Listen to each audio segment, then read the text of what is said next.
Yes, hello. Good morning. Yan, good morning, good morning. Alas 12 na is time checks is 11:59 p.m. So, 1 minute to go is 12 o'clock. It's morning na, alright? Wala pa naman, hindi pa naman tayo inaantok pero kailangan natin i-boost ang ating pag-uutak.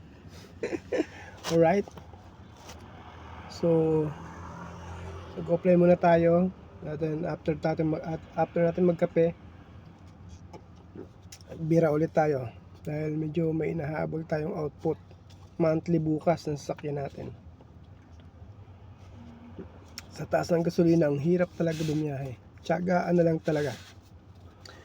Ang kailangan na lang natin gawin talaga is magtiyaga. Kung walang kinikita sa umaga, sa gabi bumiyahe.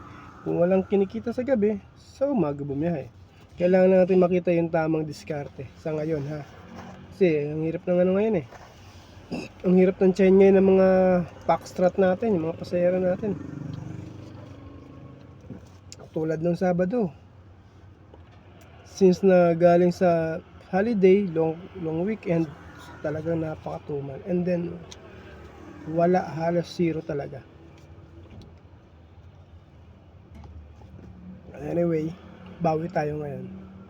Kailangan ngayong linggo na to mahabol natin lahat ng mga kailangan nating habulin. Alright? Good morning and God bless to all.